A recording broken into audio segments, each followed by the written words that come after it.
Our fleet has faced so many challenges over the last 7,000 miles, relying on their skill, teamwork and ingenuity. And now the chasing pack are only 35 miles behind the leader.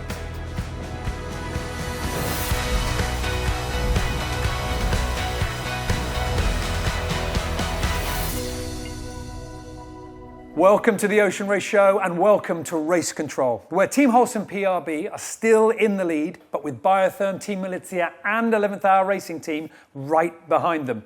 As the boats were closing in, skipper Kevin Escoffier was still in good spirits about how the leg has gone so far. I just wake up, so it's a good thing. I've been sleeping well, it's another good thing. Everything is good on board. A little bit tired? No, it's okay. No, it's okay. No, it's okay. It's not like the house, you know, it's not the same bed, it's not the same shower, it's not the same meals, but it's okay. It's offshore life. Kevin and the team positioned themselves below the rest of the fleet, while Team Militia took up the most northerly position. 11th Hour Racing Team and Biotherm were behind, but the overall separation of the fleet remained small. And with a small change in the weather, positioning is going to be everything. North, middle or south, Team Holcim-PRB have made their choice. So the idea is to be in the best position in order to be able to deal with this light spot. I think it will be along the ice limit, but I'm not sure yet. Why it's not? I think maybe we've been a bit too south, but it's behind us. It's down. So now we have to deal with it. I think we've done a small bet, and I think we've been betting a bit too much. Well, the big gamble is how is that position going to play out as the light winds sweep across the fleet? Have the Swiss boat position themselves best as the breeze dies away? But also, are the boats behind even ready to attack? Let's not forget that they faced plenty of their own challenges over the last few days. Definitely in the Southern Ocean, that's for sure. We got plenty of gray skies, big waves, big breeze, and a feeling of remoteness.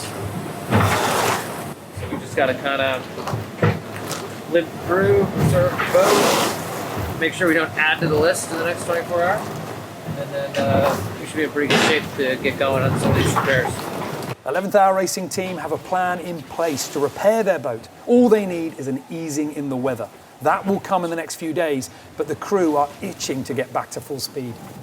Alongside 11th Hour Racing Team is Biotherm, who have shown a real quickness to swap head sails this last week, each time the wind changes. Paul and Anthony were on the foredeck once the boat had been slowed for the change, working with the heavy, wet sails, this time taking their large Code Zero down to use a smaller sail in its place. That's not to say that Sam Davies working in the cockpit had an easier job. The new sheets had to be prepped, the correct angle for the sheets had to be set, halyards hoisted, travellers adjusted, multiple lines to get one sail furled and dropped and another up and ready in its place. While the old sail was dragged to the stern, she was now setting up the boat ready for full speed, following a carefully designed checklist with multiple critical steps to avoid damage to the equipment and injury to the sailors. Once it was done, the mess of ropes and gear needed to be stowed before Paul and Anthony returned to help with the final adjustments. And the boat could be turned back to the wind and the speed comes back.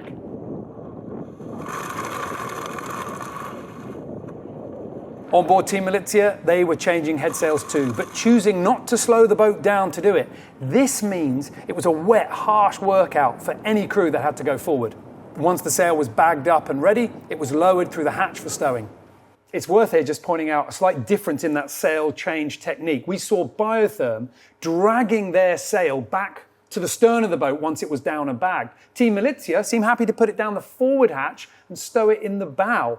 Why the difference? Well, it's all to do with the designs of the boat. For Team Militia, they've got that big full bow. They're not at risk of nosediving like the other boats and Biotherm are. So for them, they don't need the weight at the back, which means that for Team Militia, they don't need to slow down as much because they don't have to drag a sail across the foredeck where it's really tricky.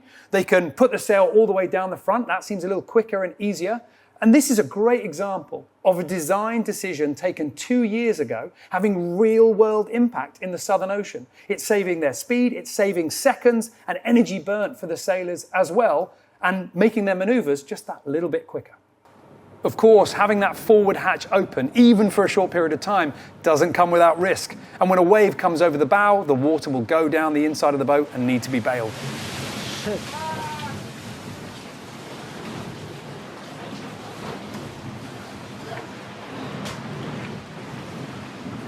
With the speeds these boats are going, it's no wonder that water finds a way in, even with the enclosed cockpits of the latest designs. It comes up with a massive swell and just did a whole series of nosedives, of which the final one, the wave carried on, the boat stopped, the wave carried on and came in and went straight into the cabin and joined Paul in his bunk. Ronald went flying and took out the chart table, lost the mouse ball, and so it's carnage inside the boat. Water always finds a way to get inside the boat, especially when these boats bury the bow, and of course, when they nosedive, there are other risks as well. C'était du poisson, de la morue exactement. Et donc j'ai ouvert mon lyophale et le temps de le poser pour récupérer la bouteille d'eau à côté, la planter dans une vague, c'est parti sur la tête d'Anto qui dormait, sous la manette et tout. Et franchement, c'est pas de bol parce que c'est certainement le lyophale qui sent le moins bon. Donc là, c'est bon, je crois qu'on a récupéré tous les morceaux. Et la morue nage derrière le bateau maintenant. A mess to tidy up on biotherm, but there was also a small moment of significance for all the boats as they crossed 180 degrees of longitude, or being on the other side of the world to the prime meridian. So for these boats, they sort of have to live the same day twice. All the countries to the east have just had Thursday, but the countries to the west are on Wednesday. So when we cross that line, we're just finishing our Thursday. But then we're going to go back into Thursday morning again because we're crossing that international date line. Well, we actually wake up 4 times per day, and it's always with the same people in the same place on the same boat. It's grey, it's wet, it's cold. There's freeze-dried food, and we're wearing the same clothes over and over and over again. So. And our team is busy. And all seems to leading. I just discovered what a groundhog is in French. Marmotte. La marmotte. La marmotte. J'étais sûr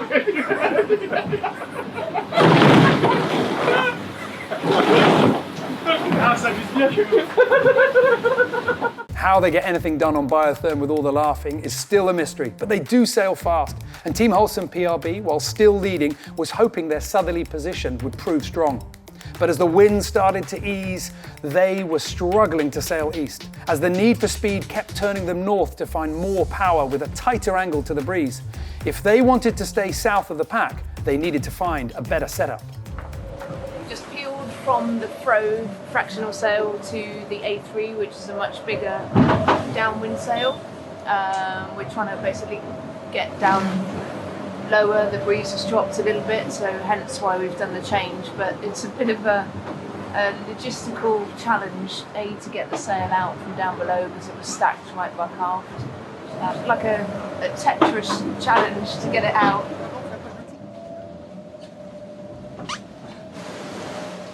You turn, I lift. 1, 2, go! 1, 2, go! At the end of a peel, any peel, the cockpit looks like just a pile of snakes everywhere. It's a complete bordel, I think the word in French is. So yeah, it takes a lot of time just to tidy everything up, make sure we've got no sheets dragging in over the side, and then yeah, we're just figure-eighting all the sheets back into their place, get the halyards tidied up, and basically just be ready for anything that could happen next. Hard work to get that peel done, but the hardest part was retrieving the sail and getting it through the boat. And this comes back yet again to design. For Holcim-PRB, they don't have a flat section on the outside of their stern where they can stack the sails. If they want to get those heavy sails at the back of the boat, they have to do it by putting them underneath the cockpit, working those sails through the narrow sections of the boat. Yet again, that design decision taken on paper before the boats were even made, having those consequences in the maneuvers. I wonder how many of these teams would design their boats exactly the same way if they were doing it another time. There's also limitations in straight line speed. 11th Hour Racing Team are limited by the rip in their mainsail to only using the top 50%.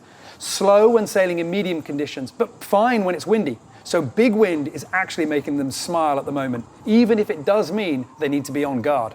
So they have an average wind speed of, 26, 27 knots of breeze with the fractional code 0 up. And boat was ripping along pretty well, and now we've just had a squall come in. So the wind's gone from like 26, which is pretty manageable, and went up to sort of 30, mid-30s, which is not as manageable. So just trying to keep it calm, let it blow through. It's always hard with these squalls, whether you try and get through them, go slow, if you fail to throw, you change sails. Nothing's very easy, but they're always quite hard to deal with in the south. Which is hashtag Children Brazil. And what was the second one? Nothing silly before we get past Chile. Simon Fisher reminding everyone that their goal is staying safe, keeping things under control and getting to the finish line. Another boat heading to the finish line, but not via the same route, is Guyot Environment Team Europe. After a busy 10 days of repairs, the boat left Cape Town on its delivery to Irigaray. The racing team are staying ashore, preparing for leg 4, while the shore team take the boat across the bottom of the Atlantic. A journey that should take around 2 weeks. For all the team, this is a great reason to feel positive again after some big drama. When I saw that floorboard moving, I thought to myself, fuck, this can't be true. The race can't be, or this leg can't be over just now. It was a big shocking moment. And when you see the panel moving like 6-7 centimeters, it's a huge area. It's like almost 3 square meters. So yeah, that scared a lot. I mean, we were still in, let's say, helicopter distance to the coast, so I wasn't scared about human life, let's say, but for the boat, I knew straight away this is a very serious damage. And then going home, it was not easy to sail any mocha below 10 knots and sail it calm. And so we put a lot of equipment, heavy equipment onto that floorboard. We did some provisional lamination there, but the movement basically never stopped. So we had a few moments where we closed all the hatches because we were scared that this panel will open. This is also what this race is about. It's so many things are unexpected, and you work on such a huge adventure or competition for years, and then within seconds, you have to find a new mindset for a new situation. We are very motivated to come back. I think on the technical side, on the hardware side, we have no handicaps anymore. And we can't wait to show our potential and put in some good legs. 60% of the race is still open. So here we are. For Robert Stanczyk and all the team of Guyot Environment Team Europe, the hard challenge is behind them, or at least they've done the repairs and they now have a plan to rejoin the race. And fingers crossed, everything is following that plan. But for our teams out on the water, still waiting to get those repairs done, they're at the mercy of the weather. The weather is the big factor to decide what you can repair at sea. 11th Hour Racing teams still have to repair their rudder and their mainsail, needing lighter winds to do it. But it's getting light and they won't have to wait much longer. But it's not only repairing equipment, it's also a chance to shave and feel human again. Lighter winds are breaking the rough ride, at least for a while. And it comes at a good moment. The fleet are roughly halfway through this mammoth leg from Cape Town to Irigaray, taking the long route around Antarctica. Team Holcim-PRB have been in the lead since the start, but that lead is about to come to an end. For the team on board the Swiss boat, they know they are running out of options, but it's a frustrating moment nonetheless. Yes, unfortunately for us, for the last week or so, it's been a situation of we're slowing down into less winds and all the boats are catching us up behind us. You know, when you are so far ahead, if you look at the other, you can't sail well. So the important is to be able to stay, and it's not easy to stay focused, to keep a good pace, because you don't have the other boats, the other boats when they are together, each hour they've got the ranking, and they are able to know exactly what kind of speed they must do, and it means we keep on our toes. We kind of try and trim the boat as much as we can, go as fast as we can, and it's going to be important to make the break as early as we can on the next opportunity. We've been in a path where we were not as focused, as precise on how we were sailing compared to what we were doing before. When we discussed that and said, okay, we are back to doing like we were doing before, small debriefing after each watch, and to write what are our goals and everything. So, and it's interesting to do that as well. Sam Goodchild and the rest of the team on board Team Holcim-PRB refusing to give up the lead without a fight. And they are desperately searching for anything in their sailing style over the last week that might be an error that they could put right. But the big factor here is the weather, and there's little that they can do about it. With the fleet so close together, it's going to come down to those small fractions of a mile that could make the difference between whether the breeze finds you and misses your opponent. How they set up for this light wind gap and how well they manage to shift down the gears as they sail into that light wind bubble is going to make all the difference. Who's got it right? We'll have to wait and see.